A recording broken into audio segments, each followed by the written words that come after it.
Di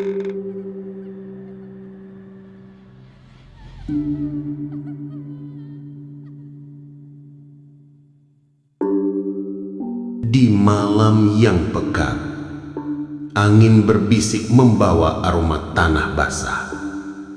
Janji antara dua dunia.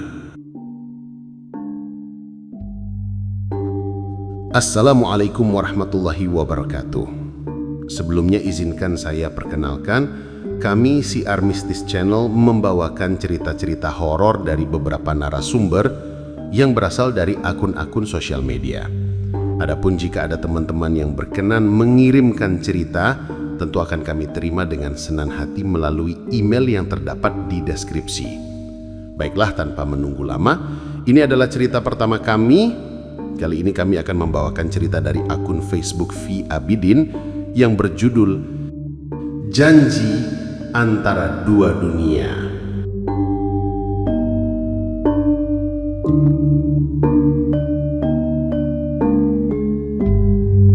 Denting jam dinding berdetak selaras dengan degup jantung Aryani yang terasa berat dan menyakitkan. Setiap denting adalah pengingat bahwa waktu terus berjalan meninggalkannya sendirian dalam keheningan rumah yang dulu dipenuhi tawa. 100 hari. Sudah 100 hari Arjuna suaminya pergi untuk selamanya.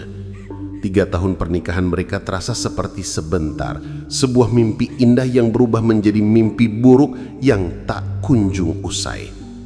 Udara di kota terasa pengap dan penuh bisikan. Aryani bisa merasakan tatapan itu setiap kali ia melangkah keluar rumah. Bukan tatapan simpati yang tulus, melainkan tatapan penuh gunjingan dan ketakutan yang irasional. Mereka, para tetangga, berbicara dengan suara rendah yang sengaja dibuat agar tidak terdengar. Namun setiap kata seperti ditusukan langsung ke gendang telinganya. Itu dia jandanya. Katanya suaminya nampak lagi ya, gentayangan. Awas, jangan-jangan dia juga ketularan. Arwah jahat itu kan lengket. Arjuna kan latihnya nggak normal, pasti penasaran. Aryani mencoba mengabaikannya. Ia mencoba mengurung diri, mengunci semua pintu dan jendela, baik yang fisik maupun yang ada di hatinya. Tapi teriakan seorang ibu 2 rumah di sebelahnya suatu hari meluluh lantakan pertahanannya yang sudah rapuh. "Hantu! Aku lihat dia di pohon belakang rumah, mukanya hancur, berlumuran darah," teriak ibu itu histeris. Wajahnya pucat pasi, tangannya gemetar menunjuk ke arah pepohonan. Beberapa warga berkerumun, ada yang mencoba menenangkan, ada yang justru semakin penasaran. Seorang bapak tua, dia adalah Pak RT di sana, dan seolah seorang warga mendekati Aryani yang berdiri kaku di teras rumahnya. "Yani, ini sudah keterlaluan." Semua warga ketakutan. Banyak yang melihat penampakan Mas Arjuna. Dia nampak di jalan tua dekat rel, di warung kopi tengah malam, bahkan ada yang dengar suara tangisannya dari dalam rumahmu saat kau pergi ke pasar. "Itu tidak mungkin, Pak," bantah Aryani. Suaranya parau, air matanya sudah kering, yang tersisa hanya kelelahan yang mendalam. "Banyak yang melihat, Yani. Aku sendiri melihatnya minggu lalu saat lewat depan rumahmu subuh-subuh. Aku lihat bayangan tinggi seperti dia berdiri di jendela kamarmu, melongok keluar." Pak RT menggeleng. "Ini sudah bukan lagi urusan sugesti, Yani. Ini sudah mengganggu ketentraman. Kau harus melakukan sesuatu. Atau mungkin kau harus cari tempat lain dulu. Pulang kampung mungkin," ucap Pak RT lirih. Pulang kampung. Kata-kata itu menggema di kepalanya. Desa Sukmajaya, tempat di mana ia dilahirkan, tempat yang jauh dari hiruk-pikuk kota dan kenangan pahit ini. Sebuah tempat yang mungkin masih menyimpan kehangatan atau setidaknya ketenangan. Kegerahannya memuncak. Aryani sudah tidak tahan lagi. Setiap malam ia terbangun oleh suara langkah kaki di lorong rumah. Padahal tak ada siapa-siapa di rumah kontrakan itu. Hanya dia seorang diri. Bau parfum Arjuna, cool water, kadang tercium tiba-tiba di ruang tamu. Bunga melati yang selalu disukai Arjuna dan ia taruh di vas dekat foto pernikahan mereka, layu dalam sekejap, seolah dicabut nyawanya. Ia tidak bisa lagi hidup seperti ini dikepung oleh hantu yang ia cintai dan ketakutan orang-orang yang ia kenal. Malam itu setelah semua sepi, Aryani membuka lemari dan mengeluarkan koper tua miliknya. Dengan tangan gemetar ia mulai mengisinya dengan pakaian dan beberapa barang berharganya. Matanya jatuh pada foto pernikahannya dengan Arjuna. Di foto itu nampak Arjuna tersenyum lebar. Matanya berbinar penuh cinta, lengannya melindungi pundak Aryani.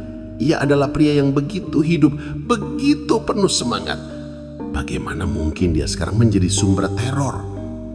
"Aku harus pergi, Mas," bisiknya pada foto itu. Suaranya bergetar. Seolah menanggapi, angin malam tiba-tiba berhembus kencang, menerpa jendela kamar hingga berderak. Aryani mengunci kopernya dengan cepat, hatinya berdebar kencang, dan keputusan telah dibuat. Perjalanan 8 jam ke desa Sukmajaya terasa seperti perjalanan pulang yang sekaligus merupakan pelarian. Pemandangan di luar jendela bus berubah dari beton dan kemacetan menjadi hamparan hijau, sawah dan bukit-bukit yang berselimut kabut tipis. Udara yang segar mulai mengisi paru-parunya, namun beban di hatinya tidak juga berkurang. Sukmajaya masih seperti yang ia ingat, damai, sunyi, dan agak terpencil. Rumah orang tuanya, sebuah rumah panggung kayu yang sudah tua tapi terawat, masih berdiri kokoh di ujung desa, disekelilingi oleh pepohonan rindang. Ibunya, seorang janda yang telah lebih dahulu ditinggal ayah Aryani, menyambutnya dengan pelukan hangat dan mata yang berkaca-kaca. Tidak ada pertanyaan, tidak ada gunjingan, hanya kelegaan bahwa anak perempuannya telah kembali. Hari-hari pertama berlalu dengan tenang. Ritme kehidupan desa yang lamban menyembuhkan lukanya. Ia membantu ibunya berkebun, menjala ikan di sungai kecil di belakang rumah, atau sekedar duduk di beranda menikmati secangkir teh hangat sambil memandang langit senja yang berwarna jingga. Untuk pertama kalinya dalam 100 hari, ia bisa tidur nyenyak tanpa terbayang penampakan atau terngiang bisikan tetangga. Ketenangan itu berlangsung hampir selama sebulan. Aryani mulai bisa bernafas lega. Mungkin inilah yang ia butuhkan. Jauh dari memori tentang kematian Arjuna yang mengerikan. Hingga datanglah malam ke-40 Aryani kembali ke desa Sukmajaya. Malam itu hawa dinginnya tidak seperti biasa. Dingin yang menusuk tulang. Seolah kabut dari sungai naik dan menyelimuti seluruh desa. Aryani terbangun oleh suara gonggongan anjing yang tak henti-hentinya saling bersautan penuh kecemasan. Lalu tiba-tiba sebuah jeritan memecah kesunyian malam. Jeritannya begitu mencekam, penuh ketakutan yang nyaris tidak manusiawi. Aryani terbangun mendadak, jantungnya berdebar kencang. Ibunya sudah berdiri di dekat jendela, wajahnya pucat. "Itu suara Ibu Siti, tetangga sebelah," bisik ibunya, tangannya mencengkeram jendela erat-erat. Teriakan itu diikuti oleh suara hiruk-pikuk. Lampu-lampu rumah warga mulai menyala satu persatu. Aryani dan ibunya bergegas keluar mengikuti sumber keributan. Di depan rumah Ibu Siti sudah banyak warga berkerumun. Ibu Siti tergolek lemah di pelukan suaminya. Tubuhnya gemetar tak terkendali, matanya melutut kosong ke arah kegelapan. "Apa yang terjadi?" tanya seorang warga.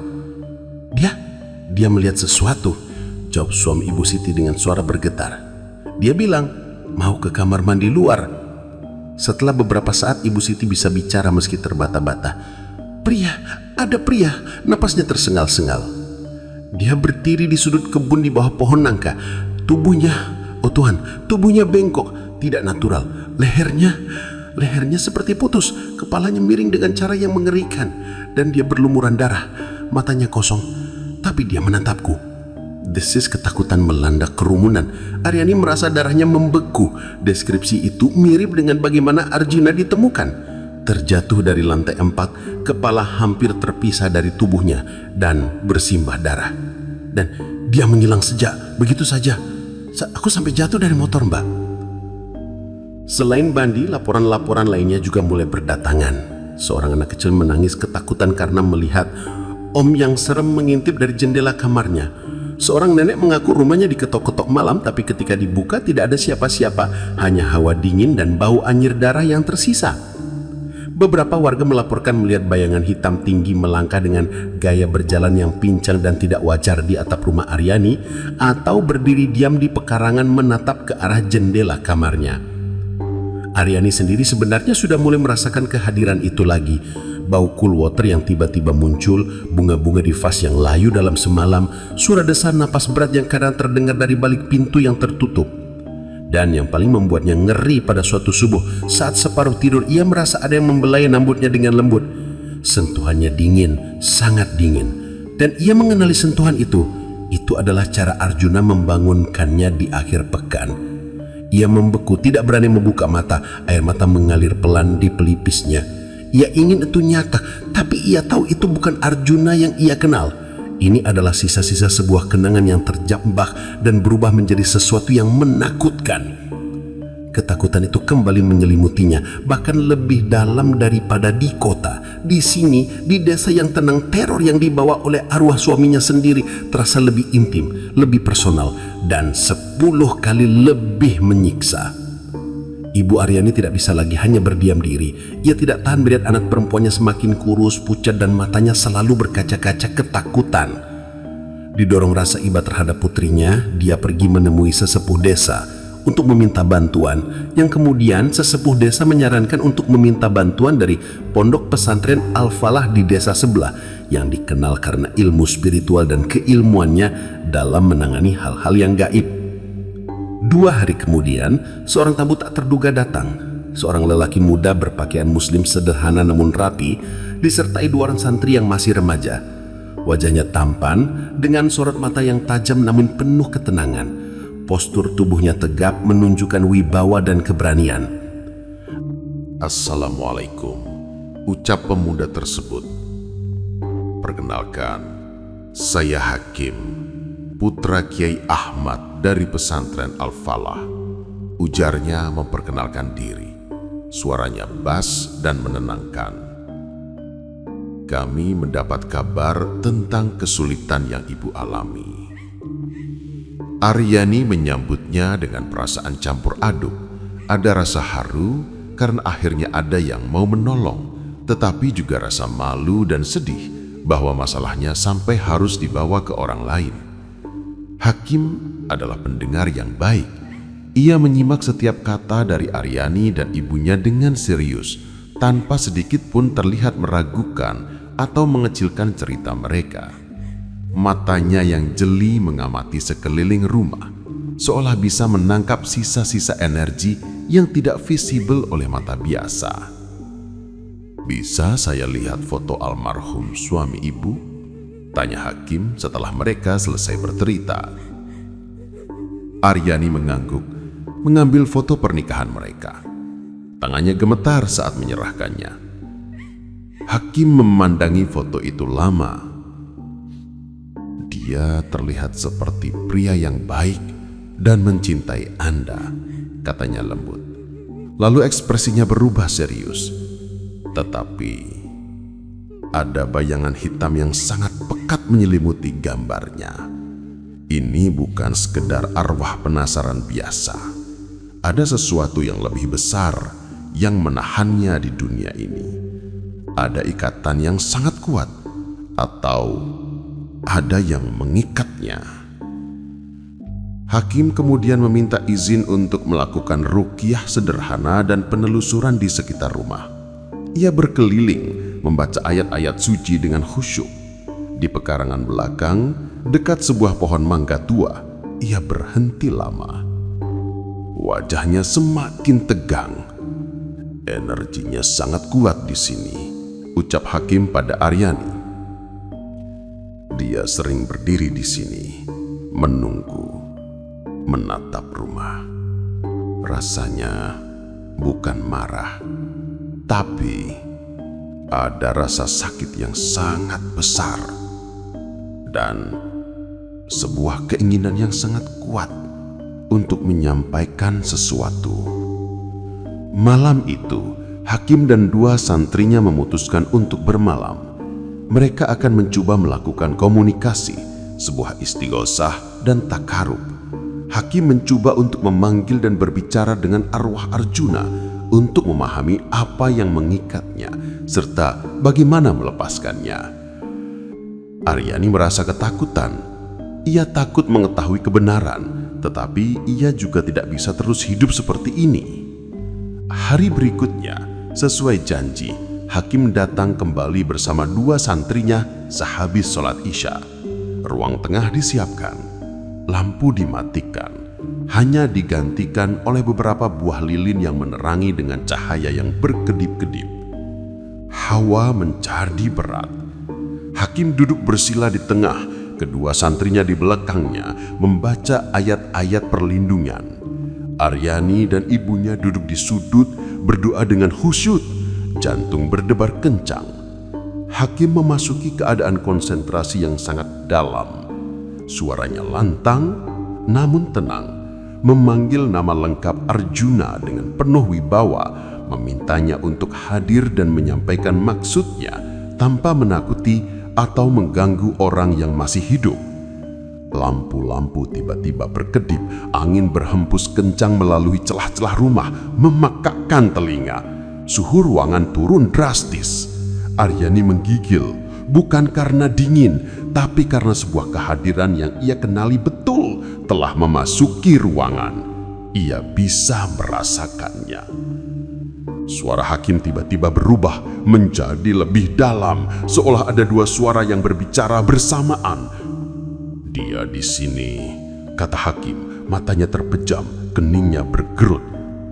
"Dia kesakitan, sangat kesakitan."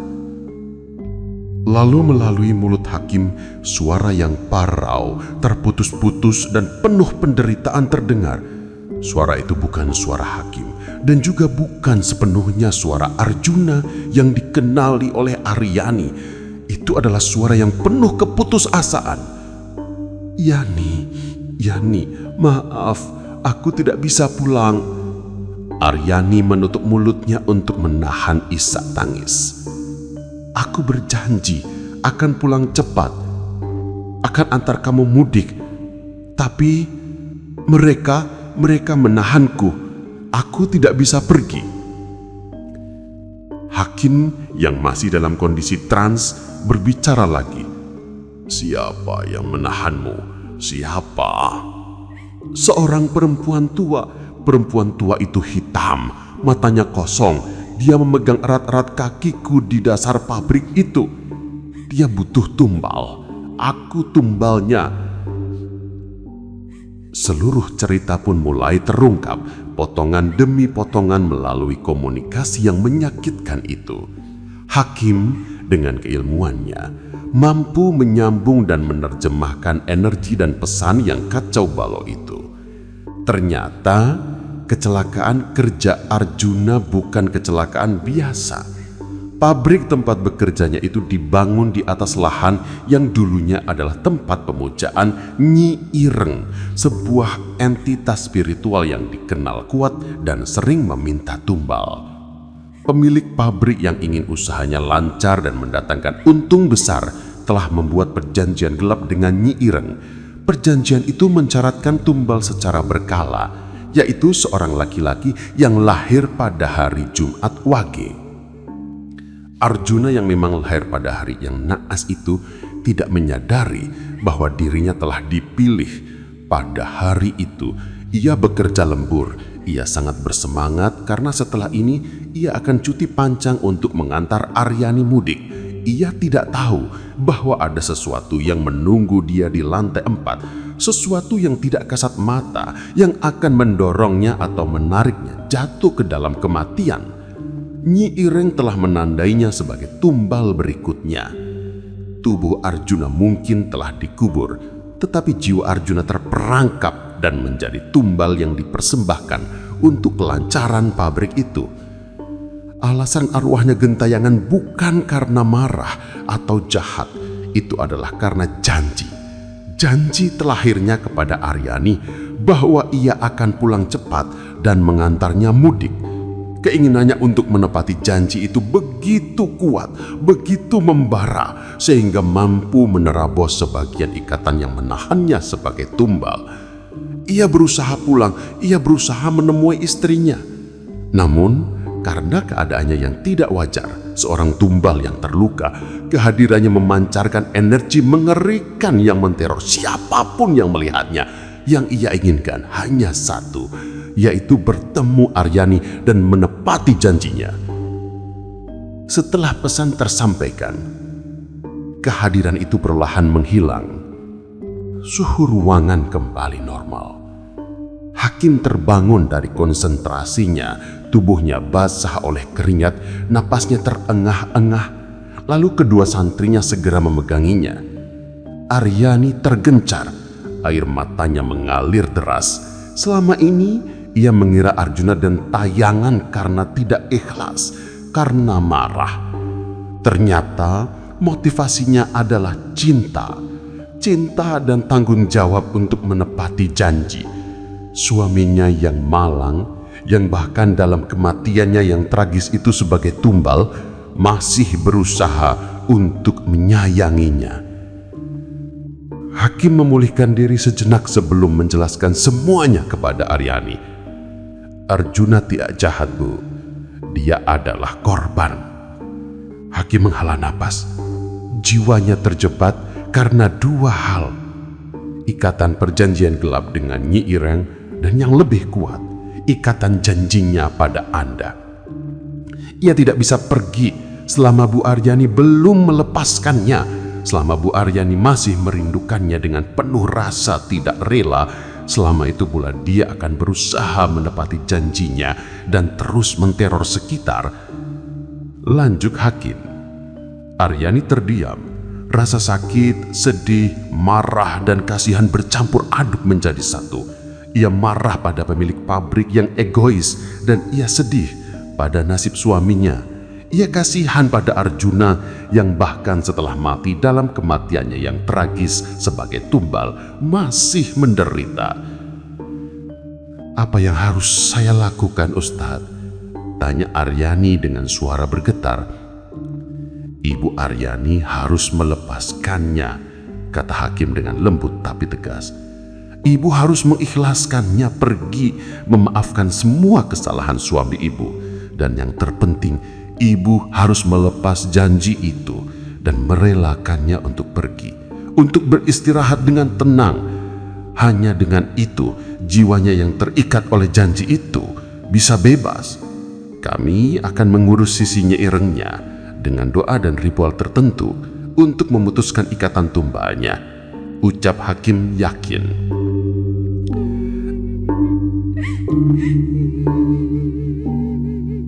Esok harinya, di bawah bimbingan Hakim, sebuah prosesi kecil dan sederhana dilakukan di rumah Aryani. Doa-doa dipanjatkan untuk memutuskan ikatan spiritual Arjuna dengan Nyi Ereng dan dengan dunia. Puncaknya, Aryani berdiri di pekarangan belakang, di tempat di mana kehadiran Arjuna paling terasa. Dengan air mata yang mengalir tanpa henti, tetapi dengan hati yang mulai mencoba untuk tenang, ia berbicara kepada suaminya untuk terakhir kalinya. "Mas Arjuna, suamiku," suaranya pecah. "Aku sudah tahu semuanya. Aku tahu kau tidak bersalah. Aku tahu kau berusaha menepati janjimu.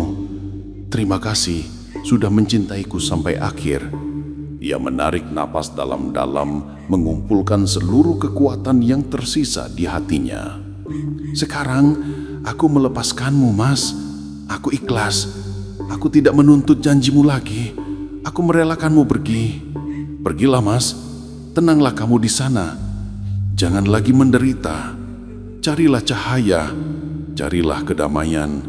Aku akan baik-baik saja, Mas. Aku janji." Saat kata ikhlas terucap dari bibirnya, sepoi angin yang hangat tiba-tiba berhembus, mengelilingi tubuhnya, terasa seperti sebuah pelukan terakhir yang lembut. Bau cool water tercium sangat kuat, lalu menghilang untuk selamanya. Perasaan berat yang selama ini membelenggu dadanya seolah runtuh, digantikan oleh kedamaian yang pelan-pelan mengisi relung jiwanya.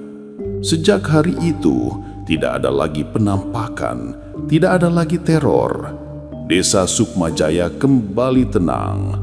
Warga masih membicarakan kejadian itu, tetapi sekarang sebagai sebuah kisah pilu yang sudah berakhir.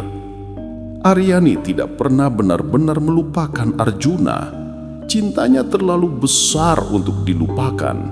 Tapi sekarang, kenangan itu tidak lagi menyakitkan.